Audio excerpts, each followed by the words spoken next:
नमो नमः। आज के सेशन की शुरुआत हम करते हैं। तो सबसे पहले सूत्र पढ़ेंगे। ब्रह्मणो हि समारब्धा मात्रयादिषु पूजिताम् अस्मदाचार्यं पर्यन्तां वन्दे गुरु परम्पराम्। आयुर्वेद रतं वन्दे माधवाख्यं महागुरुम्। आयुर्वेदमृतं सर्वं शिष्येभ्यो य प्रदत्तवान्। दृष्टाज्ञानि दुष्टकर्मा कृतकर्मा तथैव च अध्यापको भिषक्श्रेष्ठो महान् संशोधकस्तथा गुणै एते समुदितैः यत्कार्यं प्रतनोति सः समुद्यर्थं हि कार्यस्य वयं नु प्रयतामहे। तो सभी गुरुजनों को प्रणाम करके आज का सेशन हम स्टार्ट करेंगे, जिसमें हम रस भेदीय अध्याय ये चैप्टर देख रहे थे। उसमें हम आखिरी के कुछ श्लोक ये देखेंगे। जैसे कि लास्ट लेक्चर में हमने ये सब पढ़ा कि जो षड रस है उनके अलग अलग परम्यूटेशन कॉम्बिनेशंस करके टोटल 63 टाइप्स के रस होते हैं। तो उनको इन शॉर्ट अब आगे बताया है। तो श्रेया कंटिन्यू। Yes sir. षट्पञ्चकाः षट् च पृथक् रसाः स्युश्चतुर्द्विकौ पञ्चदशप्रकारौ भेदास्त्रिका विंशतिरेकमेव द्रव्यं षडास्वादम् इति त्रिषष्टिः। तो ऐसा बोला है, पांच पांच रसों के योग छह होते हैं और अलग अलग सिंगल रस भी छह पकड़े हैं। तो ऐसे चतुष्क रस योग 15 होते हैं, द्विक रस योग 15 होते हैं, त्रिक्स रस योग अगर थ्री थ्री रस को कंसिडर करेंगे तो 20 होते हैं, तथा षटक रस योग एक होता है। तो इस प्रकार कुल 63 प्रकार के भेद बताए गए। हाँ, तो अभी देखो मैं जैसे यहाँ पे लिख के दिखाता हूँ कि ये जैसे अगर हम रस को लिखेंगे और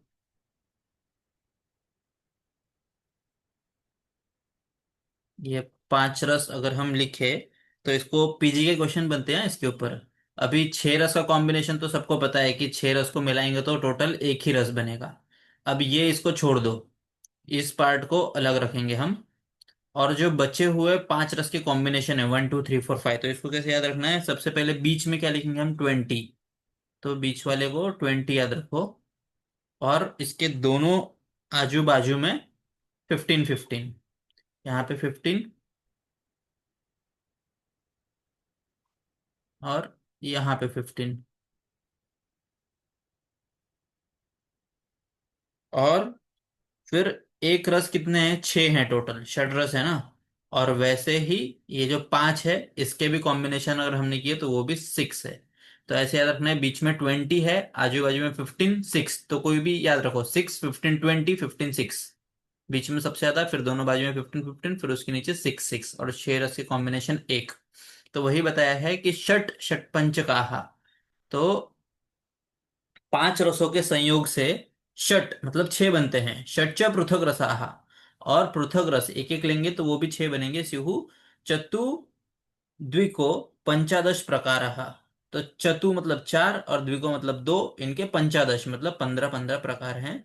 भेदस्त्रिका विशंतिर एकम एव। और तीन वाले विशंति मतलब 20 टाइप से। तो द्रव्यम षडास्वादम इति त्रिषष्टि। इस प्रकार से टोटल 63 ऐसे रसों के संयोग यहाँ पे बताए हैं। अब ये जो संयोग है ये सब स्थूल संयोग है, कि मोटा मोटी है, ऊपर ऊपर से मधुरम लवण कटु कषाय ये हमने काउंट किया तो 63 टाइप्स है। 6 + 15 21 + 20 41 + 15 41 + 15 56। और 6 62 + 1 63। ठीक है, नेक्स्ट।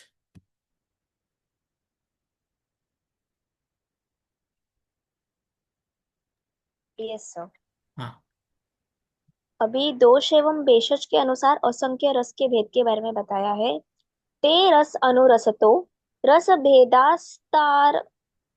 भेदास्तारतम्य परिकल्पनया च संभवति गणनां समतीता दोष भेषज वशादुपयोजयाः। इसका हाँ। मतलब है ये 63 जो भेद है इसके तथा तारतम्य के विवेचन के अनुसार भी असंख्य भेद बताए गए हैं। और इन रसों का प्रयोग दोष और भेषज भेषज की दृष्टि और विचार के अनुसार करना चाहिए। हम्म। तो यहाँ पे क्या बोला है कि ते रस अनुरसतो रस भेदाः तारतम्य परिकल्पनाय च संभवन्ति गणनां समतीता दोष भेषज वशाद उपयोज्याः। तो अभी वहां पे पहले उन्होंने सिर्फ रस का, मैंने बताया कि वो स्थूल कॉम्बिनेशन थे जो 6 रस बताए हैं उनके, लेकिन हमने तो अनुरस भी पढ़ा है। अनुरस मतलब दो उसके अर्थ होते हैं, एक तो जिह्वा पे रखने के बाद कुछ समय के बाद जो टेस्ट आता है उसको अनुरस बोलते हैं।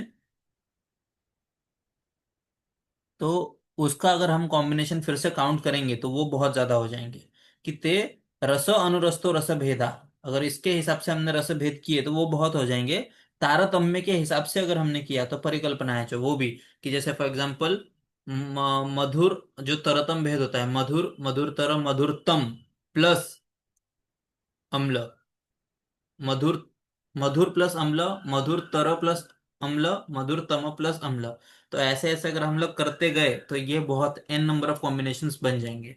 तो ये हमें किस पे, लेकिन अभी उस पे हमें ज्यादा विचार नहीं करना है। यहाँ पे क्या बोला है इंपॉर्टेंट सबसे, कि दोष भेषज वशात उपयोज्य। दोष और भेषज, हम कौन सा दोष है पेशेंट के अंदर उस समय पे, और कौन सा भेषज, कौन सा मेडिसिन यूज कर रहे हैं, इसको ध्यान में रख के हमें उसका करना है उपयोग।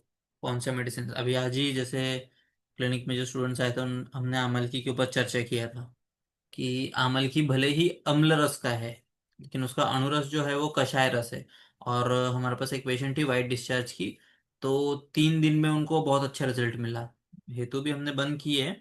उनको कम से कम 20 से 25 दिन से इतना वाइट डिस्चार्ज हो रहा था कि दिन में कम से कम 4 से 5 बार कपड़े चेंज करने पड़ रहे थे उनको, पैंट वगैरह।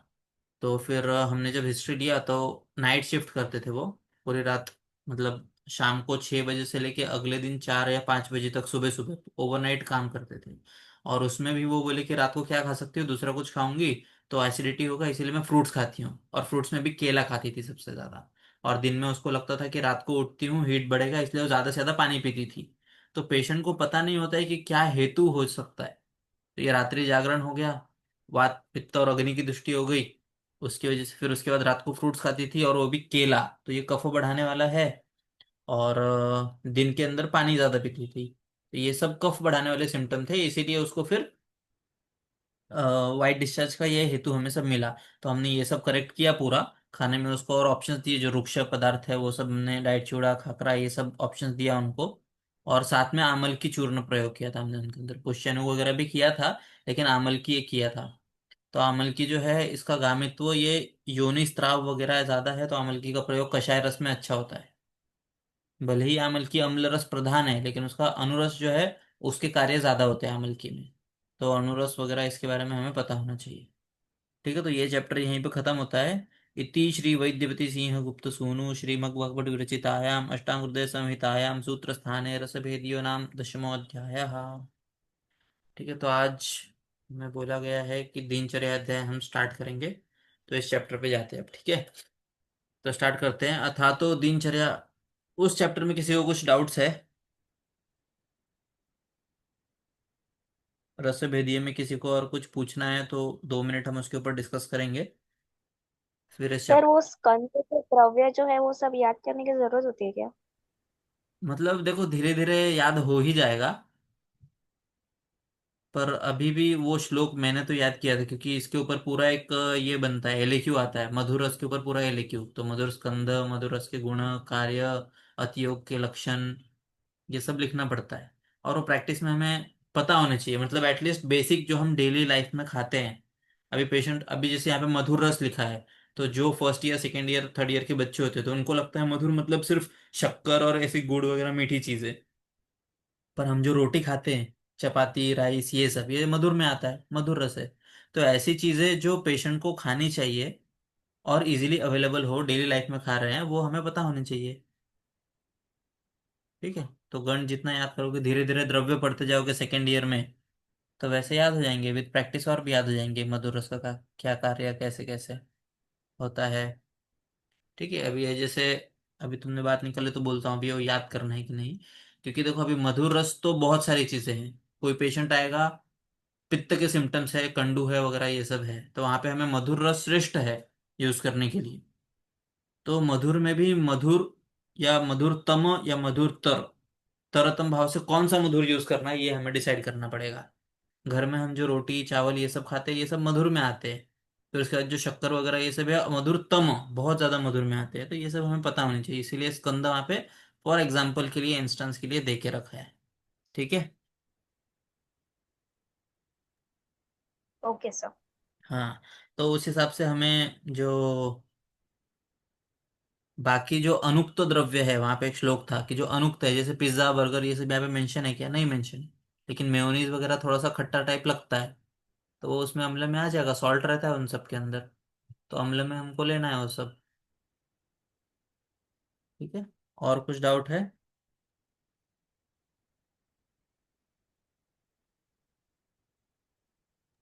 No sir. ठीक है, फिर ये वाला चैप्टर स्टार्ट करते हैं।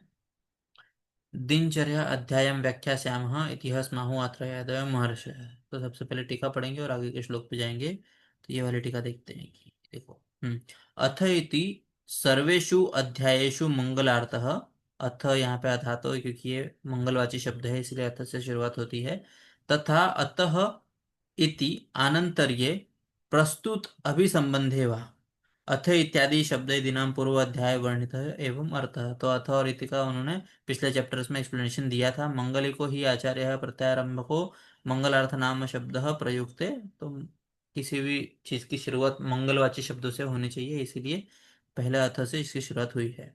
फिर अभी देखो इसके ऊपर क्वेश्चन आते हैं कि दिनचर्या के ऊपर लिखी लिखो। तो उसकी निरुक्ति यहाँ पे है, दिने दिनचर्या दिनचर्या, या तो दिनस्य वाचर्या दिनचर्या। तो दिने दिनचर्या, पूरे दिन भर में हम जो भी आचरण करते हैं उसको बोलते हैं दिनचर्या। दिनस्य, दिन भर में जो भी करते हैं उसको बोलते हैं दिनचर्या। चरण मतलब चर्या।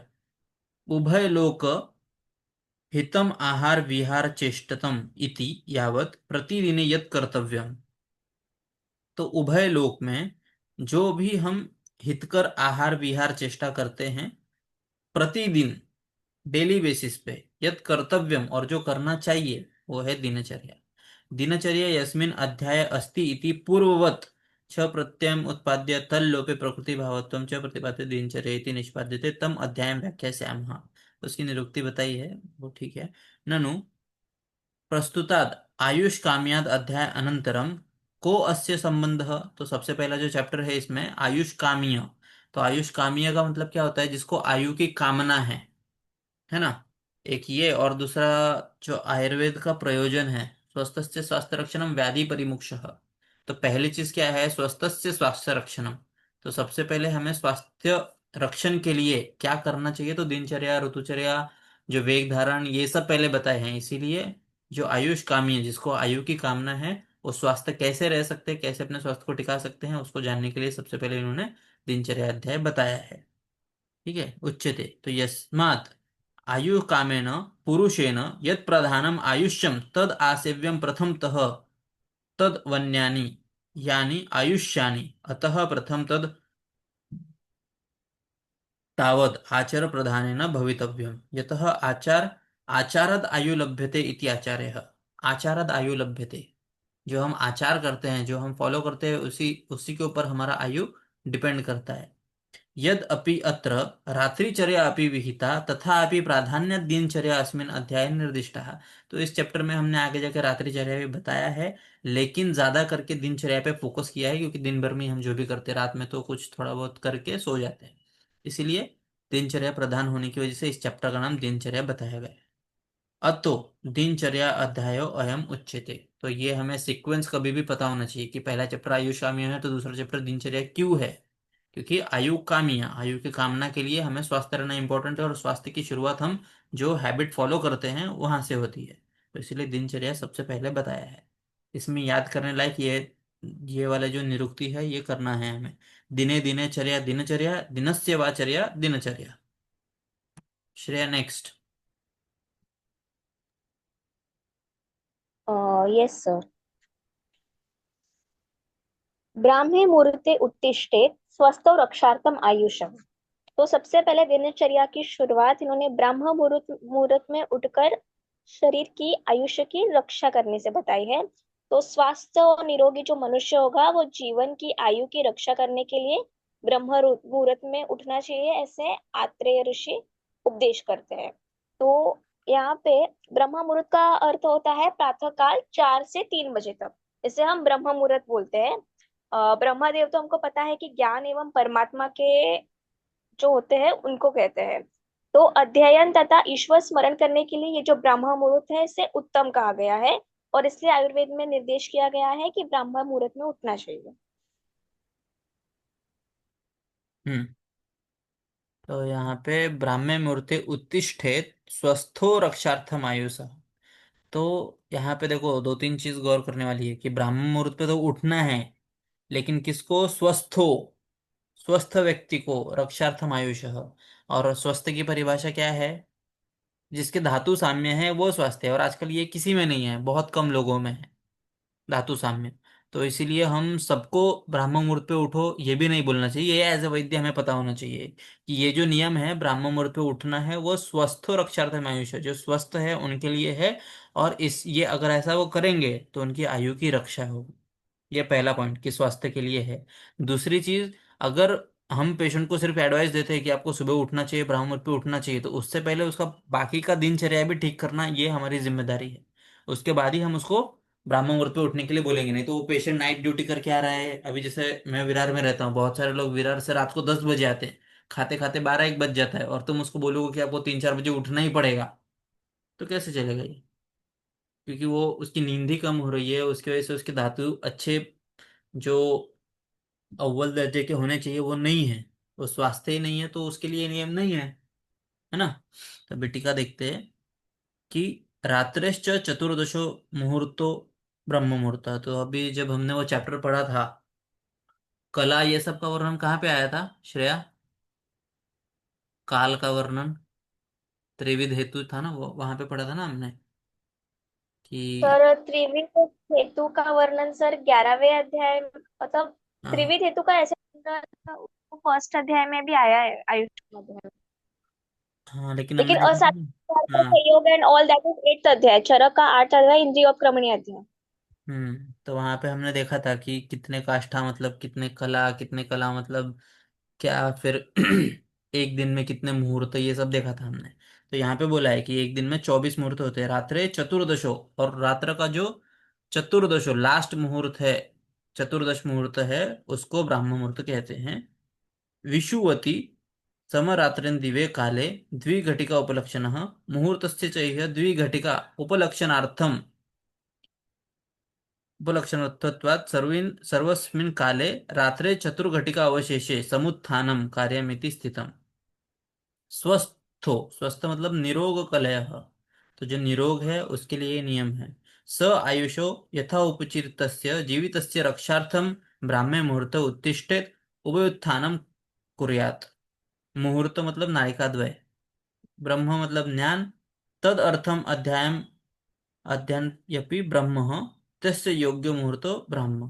तो मतलब पढ़ाई करने का, पूजा जब तक करने का सबसे सही समय यही है, ब्राह्म मुहूर्त। पश्चिम यामस्य नाड़िका द्वयम तस्मिन् ब्राह्मे मुहूर्ते उत्तिष्ठेत, इसलिए इस समय में उठना चाहिए। किम भूतः स्वस्थो अनातुरः, देखो यहाँ पे मेंशन किया है कि स्वस्थ के लिए है, अनातुर के लिए नहीं। जो अनातुर है उसको स्वस्थ बोलते हैं। तो सुश्रुत ने क्या बोला है स्वस्थ की परिभाषा? समदोषाः समग्निश्च समधातुमूलक्रिया प्रसन्न आत्मेन्द्रिय मनाः स्वस्थ इति अभिधीयते। तो जिसमें ये अवस्था है, समदोष सम अग्नि सम धातु मल क्रिया, उसके लिए ब्राह्म मुहूर्त पे उठना जरूरी है। प्रसन्न आत्मेन्द्रिय मनाः स्वस्थेति भी धीयते इति स्वास्थ्य लक्षणम। किम अर्थम उत्तिष्ठेत, तो रक्षार्थम आयुष है, और उठना क्यों है? रक्षार्थम आयुष, आयु की रक्षा करने के लिए।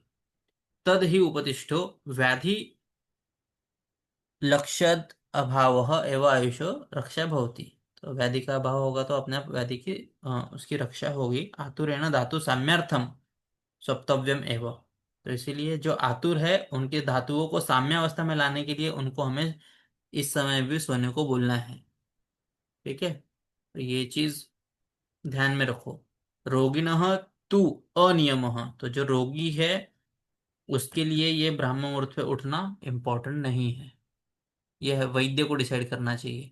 नहीं तो हम लोग सब जगह सुनते हैं सुबह उठो सुबह उठो सुबह उठो ब्राह्म मुहूर्त पे उठो, लेकिन एक्चुअल में इसका अर्थ क्या है वो यहाँ पे है। ठीक है, नेक्स्ट। Yes sir. शरीर चिंता निर्वर्त्य कृत शौच विधिस्ततः अर्कन्य ग्रोध खदीरकर करज्ज कुभाधिजम प्रातुर्भुक्त्वा च मृद्वग्रम कषाय कटुतिक्तकम कनिन्यग्रसमस्थौल्यं प्रगुणं द्वादशांगुलम भक्षयेद्यंतपवनम दंतमंस अन्य बाधयन्। तो सबसे पहले दिनचर्या में हमें स्वास्थ्य के लिए ब्रह्म मुहूर्त में उठने का उपदेश किया है, और अभी दूसरा दंत धावन विधि और कौन से द्रव्य का हमें उपयोग करना चाहिए इसके बारे में निर्देश किया है। तो सबसे पहले शरीर की चिंता अर्थात जो जीर्ण एवं अजीर्ण आहार है, मल मूत्र का त्याग करने का हम विचार करना चाहिए, तथा मल मूत्र मार्ग को से जल से शुद्ध करना चाहिए। तो इसके पश्चात जो दंत धावन विधि है उसके लिए अर्क, न्यग्रोध, खदीर, करंज, ककुब आदि का जो कषाय कटु तिक्त रस वाले जो वृक्ष होते हैं इनकी दंतुअन से ब्रश करना चाहिए, ऐसा उपदेश किया है। और ये जो हम लोग स्टिक बनाएंगे एक कषाय कटु तिक्त रस वाले वृक्ष से, तो उनका जो लेंथ होना चाहिए वो 12 अंगुली लंबी होना चाहिए, और कनिष्ठ अंगुली जो होती है उसके अग्रभाग के समान मोटा होना चाहिए। तो ऐसे जो होगा वो अंदर गम्स को बिना बाधा पहुंचाए आराम से हम ब्रश कर सकेंगे, ऐसा उपदेश किया है। तो प्रातः काल एवं सायंकाल हम मुख को एवं दंत का प्रक्षालन करके दातोन करेंगे, ऐसा विधान स्पष्ट किया है। हम्म। तो शरीर चिंता निर्वर्त्य मतलब शरीर चिंता जो भी है उसको शांत करके साइड में रख के कृत शौच विधि तथा शौच विधि करना है सबसे पहला कार्य। ठीक है, तो अभी सब अगर समधातु समदोष अवस्था रहेगी तो अपने आप जो शौच विधि है हो जाएगा वो। और सुबह के टाइम पे ये भी होता है, वायु का काल है वो, तो अपान वायु एक्टिवेट होने की वजह से मोशन अच्छे से पास होता है। दूसरा एक मॉडर्न स्टडी हुआ है जहाँ पे उन लोगों ने फाइंड किया है कि इस समय पे कॉर्टिसोल लेवल्स वगैरह जो है पेरिस्टालसिस के लिए जो हेल्प करते हैं वो बढ़े हुए रहते हैं, इसीलिए सुबह सुबह मोशन अच्छे से होता है। तो मतलब जो हमारा जो आयुर्वेदिक प्रिंसिपल है सुबह सुबह पेट साफ होना, उसको मॉडर्न सपोर्ट किए है। उन्होंने रिसर्च करके देखा था कुछ साल पहले। फिर शौच विधि सुबह होने के बाद फिर दंत धावन बताया है। दंत धावन, अभी दंत धावन यहाँ पे उन्होंने रस सबसे पहले कौन सा बोला है, कषाय कटु तिक्तकम। तो हमारा जो मुख है वो कफ दोष का स्थान है, और कफ पे कार्य करने वाले तीन रस कटु तिक्त कषाय है ना। तो इसीलिए जो दंत धावन के लिए रसों का प्रयोग बताया है वो कषाय कटु तिक्त। फिर कौन से प्लांट्स हम यूज कर सकते हैं ये एग्जाम्पल के लिए दिया है यहाँ पे, अर्क, नगरोध, खदीर, करंज, कक्कू। ककुब मतलब अर्जुन, और आदि बोला है आदि। तो आदि में हम अपने हिसाब से जो भी ये कटु तिक्त कषाय रस वाले होंगे उनका यूज हम कर सकते हैं। प्रातः भुक्त्वा च मृदु अग्रम, अभी दंत धावन कब करना चाहिए, तो यहाँ पे बोला है देखो प्रातः और भुक्त्वा जितनी बार खाओगे, भुक्त्वा खाने के बाद उतने बार करना चाहिए। और प्रातः ये तो कंपलसरी है, और भुक्त्वा जितने बार खाएंगे उतने बार। च मृदु अग्रम, उसका जो अग्र है उसको दांत से चबा चबा के मृदु करना है, सॉफ्ट करना है। और फिर कनीनी अग्र समस्थौल्यम प्रगुणम द्वादशांगुलम, तो ये पीजी के क्वेश्चन है सब, कि जो स्टिक रहती है दंत धावन के लिए वो कितनी, द्वादश अंगुल इतनी लंबी होनी चाहिए। कनीनी अग्र जो हमारा लिटिल फिंगर है उसका अग्र उतना छोटा होना चाहिए उतना मोटा होना चाहिए। और भक्षये दंत पवनम दंत मांसानी अबाधयन, तो दंत मांस मतलब जो हमारे गम्स है उनको बाधा नहीं पहुंचनी चाहिए। इस प्रकार से दंत धावन हमें करना चाहिए। ठीक है, तो अभी के ज़माने में जितने भी ये सब मैक्स फ्रेश कोलगेट ये सब आते हैं ये सब मधुर रस में काउंट होते हैं। तो मैं तो मोस्टली अपने पेशेंट को ज़्यादा से ज़्यादा दंत कांति या कोई आयुर्वेदिक फार्मेसीज है उनके जो कटु तिक्त कषाय वो लोग बना रहे हैं अभी, वो यूज़ करने के लिए बोलता हूँ। ठीक है, तो यहाँ पे एक ये देख लेंगे कि प्रातः मतलब प्रत्युष से सुबह भुक्त्वा च आहारम भक्षयितव्य च, मतलब आहार खाने सेवन के बाद हमें दंत धावन करना चाहिए। बाकी सब चीज तो सिंपल है।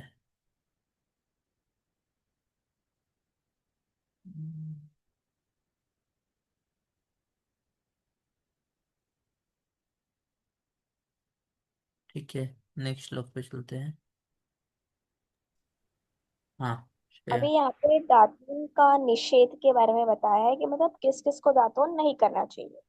नाद्याद जीर्ण वमतु श्वास कास ज्वरार्दिति तृष्णास्य पाकरुन्नेत्र शिरः कर्णमैच्छत। तो यहाँ पे अजीर्ण, इंडाइजेशन, छींक, स्नीजिंग, श्वास मतलब डिस्पोनिया मतलब ब्रेथलेसनेस जिसको होता होगा, कास मतलब कफ, ज्वर फीवर, अर्दित यानी कि फेशियल पैरालिसिस, थर्स्ट तृष्णा, मुखपाक मतलब अल्सरेशन, रुद्र रोग, नेत्र रोग तथा शिरोरोग एवं कर्ण रोग, ये सब में हमें दातुन नहीं करना चाहिए, ऐसा उपदेश किया गया है। हाँ, तो दंत धावन कहाँ नहीं करना चाहिए? अजीर्ण की अवस्था में, वमत हो, जब उल्टियाँ वगैरह हो रही हो तब, श्वास, कास, ज्वर, अर्दित, तृष्णा, अस्य पाक, रुन, नेत्र, शिर, कर्णामय, हृदय, नेत्र, शिर और कर्ण, इन सब की बीमारियों में हमें नहीं करना चाहिए। तो अजीर्णादि नाम द्वंद्व, दो दो का पेयर बनाया है। एतानि विद्यन्ते यस्य इति, अत इंथनो इनि एवं तृष्यस्य इत्यादि द्वंद्व निश्चय। ठीक है, दंत पवन अजीर्ण न बख्शे।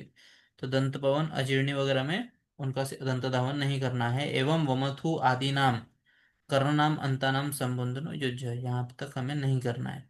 देखते हैं यहाँ पे कुछ रीजन है क्या। रोग विशेषो दंत धावनम निषेधति। तो रोग विशेष, इन सब रोग में इन्होंने मना किया है, तो आंख बंद करके हमें विश्वास करके दंत धावन नहीं करना चाहिए। तो अजीर्ण आदि रोगी दंत पवनम न अद्यत न भक्षेत। अर्दित एकायाम, अर्दित मतलब एकायाम, फेशियल पाल्सी वगैरह इसमें आ जाएगा। संग्रह हेतु, संग्रह क्या बोलते हैं, न एव श्लेष्मात् कारिष्ठ बिभीत धव धन्वजान बिल्व बब्बुल निर्गुंडी शिग्रु तिंदुक तिलवकान कोविदार शमी पीलू पिप्पलेंगुली उग्गुलुन परिभद्रक अम्लिका मोचख्यो शाल्मलीषणम स्वादु अम्ललवणम शुष्कम सुशीरम पुतिपिच्छलम पलाशम आसनम दंत धावनम पाढ़ुके त्यजेत। तो इन सब का, जी ये सब जो प्लांट्स है इनका त्याग करने के लिए बोला है दंत धावन के लिए। नेक्स्ट, नहीं ठीक है, यहाँ तक रुकते हैं आज हम। दंत धावन हुआ है, उसके बारे में अंजन कल से देखेंगे, नेक्स्ट लेक्चर से देखेंगे। ठीक है, तो यहाँ पे रुकते हैं। Yes sir, thank you.